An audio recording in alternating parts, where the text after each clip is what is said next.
Good evening, everyone. As you already know, my name is Colton Troxel, and I was given the distinct honor tonight of sharing a little bit of my story at the College of Idaho as a representation of one of the stories of the many other students that you might hear from the College of Idaho as well. So I didn't want to just talk about myself while I'm up here. I also wanted to give credit where credit is due to the professors and the amazing people at the College of Idaho have helped grow me into who I am today. But before I can even do that, I must explain a little bit of my background and where I am from. I was brought up in a Mexican-American Marine Corps household living in the small town of 29 Palms, deep in the Mojave Desert. And though 29 Palms was my home base, I had homes that stretched as far as the state of Washington to as far south of the state of Michoacan in Mexico. The only issue with this was that I was stretched thin between all of my homes, and I didn't quite feel like I belonged at any one of them. That is, until we moved. When my father medically retired from the Marine Corps, we decided to move back to the family home state, here in Idaho, buying a small ranch just outside the city limits of Middleton. To this day, we have lived there for approximately 10 years, and I can confidently say that Idaho will forever be my forever home. And it's not because I have lived here for 10 years, but rather because I was able to become someone true to myself here in Idaho and really discover who I was. One of those things was allowing myself to really nurture my childhood curiosity in the biological sciences. And so it might have seemed that I would have wanted to gone on to do veterinary sciences given that I had spent so much time on a ranch. But I decided I would rather become a physician. And so one day while talking to my grandfather, who was an alumni of the College of Idaho, he suggested I look into it. During his time, he knew that the college did an outstanding job at setting students off to graduate schools and medical schools. And so when I looked into this, he was still right. But one of the other things that really caught my eye about the College of Idaho was the liberal arts education. When I was in high school, I had keen interests in history and music, but I didn't want to abandon those interests just to study a single major, and I knew the College of Idaho would allow me to do such a thing. But when I looked across the board at all the colleges, whether College of Idaho or anywhere else, college was going to be quite unaffordable. In high school, I had started my own landscaping company and had planned to pursue and keep doing it throughout my entire academic career, and I did. But it wouldn't have been enough by itself to cover the entire cost of college, even on top of the family funds that I was graciously given. The defining factor and what made me go to the College of Idaho was the scholarships that I had received. And without those scholarships, I wouldn't have been able to afford to go to the college, and I don't think I would have attended either. So I enrolled at the College of Idaho, and despite only living 15 minutes away of campus, I had never visited before enrolling. When I got to college, after I settled in my freshman year, I made sure I hit the ground running just to make sure I was fulfilling all of the requirements for medical school as soon as possible. And one of those requirements is doing academic research. So following my freshman year, I did an intensive 3.5-week summer research fellowship under Professor Harvey. Now, at this time, I wasn't expecting to want to do any research longer than 3.5 weeks, but Professor Harvey was such an amazing mentor, and I had such an amazing summer that I was convinced to keep doing it. I had a natural curiosity for the neurosciences ever since I was a kid, and Dr. Daniels, my now sole mentor, focuses on glioblastoma multiforme, an aggressive form of brain cancer, and this was right up my alley and the kind of research that I would want to do, and so I joined his lab. In short, I could talk very long about my experiences in Dr. Daniels' lab, but I can, in a short way, say that I grew profoundly in his lab. And my research was very ambitious, and I got to meet a lot of great fellow researchers, and our research even took us as far as Anchorage, Alaska, where me and my close friend, Ruby Olvera, presented our most ambitious work. There, we presented in front of a giant crowd of data scientists, and to our surprise, we would leave that conference awarded Best Oral Undergraduate Presentation out of all of the Pacific Northwest students that were also presenting at this regional conference.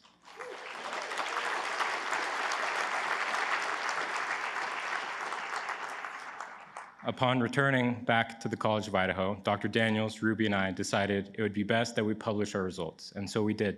And just recently, about 2 or 3 weeks ago, Ruby and I were listed as co-first authors on our very first research publication, published to the Journal of Cellular and Molecular Neurobiology.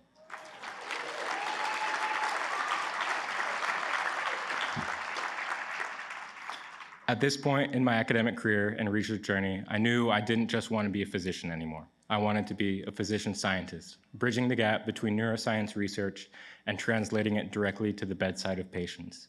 While I was talking to another mentor of mine, Dr. Witcher, she knew exactly what direction to send me in. And so just this last summer, I traded my boots and jeans for dress shoes, slacks, and a tie, and found myself in a place that was really different from the College of Idaho and quite different from Idaho itself. I was at what seemed at the time the flattest place on the planet, Rochester, Minnesota. While I was there, I was working at the Mayo Clinic doing clinical neuroscience research under Dr. Rodolfo Savica, a movement disorder neurologist focused on Parkinson's disease and the genetic risk factors that implicate it. And throughout the entire summer, I knew that the research I was doing was going to go directly into patient care, something that I knew I wanted to do in the future. At the end of that research experience, Dr. Savica even invited me to return after I graduate, knowing that I would be applying to physician scientist programs and knowing that that gap was going to take a while and I needed to fill it with some sort of research. And so just recently, I accepted my official Mayo Clinic appointment as a temporary research professional to keep doing research in Dr. Savica's lab.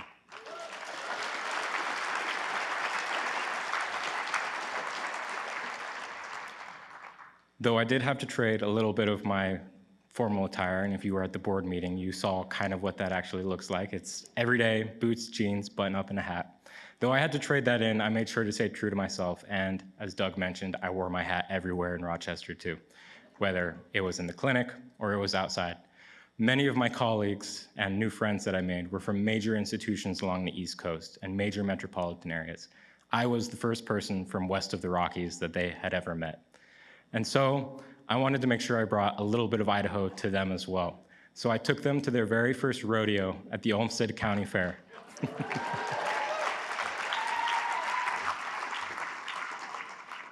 The only issue with that is that I will be returning, and the Minnesota Cowboys, they suck. They're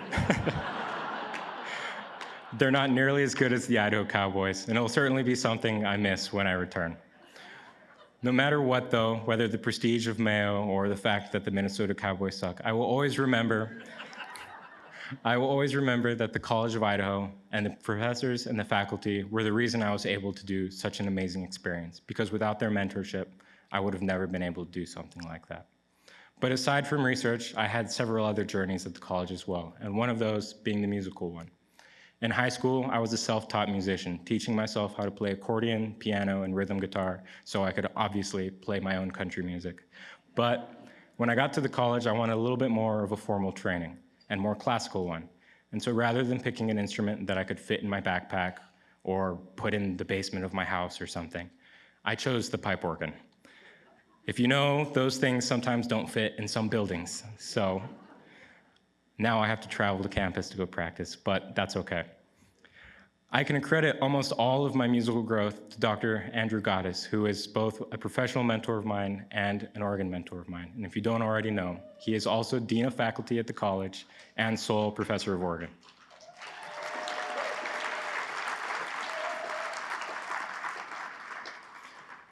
Though organ became my main instrument, I didn't abandon my other instruments. And so on warm and sunny days, I'm invited out on the quad by Dr. Knickerbocker on his fiddle, Dr. Wise on his guitar, and Dr. Brooks on the accordion, which he often lends me. And we will often just play and jam folk songs out in the quad between our busy schedules just to have fun. I have never had a single class with any of these three professors, but I think it is a profound example of what the College of Idaho stands for. Faculty across various different disciplines supporting me, a student in a discipline that had nothing to do with theirs. And I think all of the faculty at the College of Idaho stand by this. One of the other things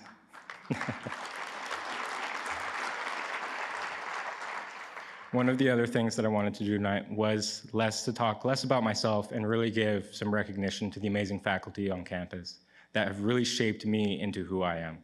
And so I'd like to thank of course, Dr. Daniels, Dr. Witcher, Dr. Gunderson, Dr. Pirtle, and Professor Harvey in biology, Dr. Thurston in chemistry, Dr. Jeff Snyder and Dr. Rachel Miller in history, Dr. Andrew Gaddis, and Dr. Thomas Posen in music. Because without their mentorship, I would not have gotten the well-rounded liberal arts education that I have.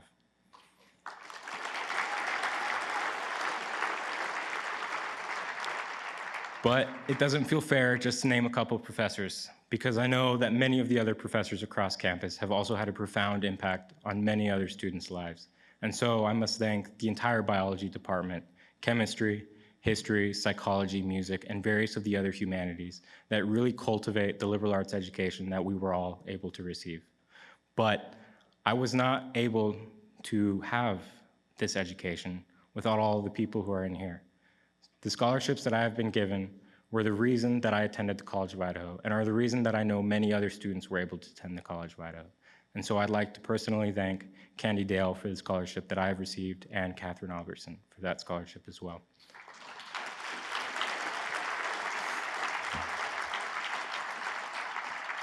I'd also like to thank a less recognized group of people who really support the students as well, and that being the alumni. In my case, Dr. Derek Erstad, a surgical oncologist at Baylor College of Medicine in Houston, Texas, has been personally mentoring me throughout my entire academic career, helping me really navigate the complexities of applying for MD programs and MD PhD programs.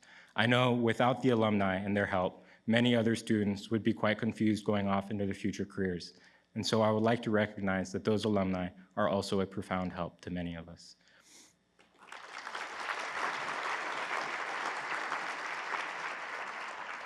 And of course, finally, I would like to thank my parents, because my parents, I wouldn't be who I am without them, and they have been unconditionally supportive of me throughout my entire academic career and really through my entire life.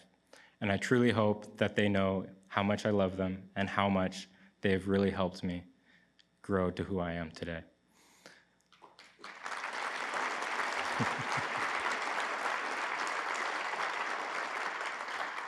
When I look back at everything that I have done and everything that my colleagues and friends have done at the College of Idaho, I recognize that none of it would have been possible without the faculty, the amazing faculty, I should say, at the College of Idaho, the alumni that support us, of course, everyone else at the College of Idaho, and finally, the scholarships that have allowed us to go to the college.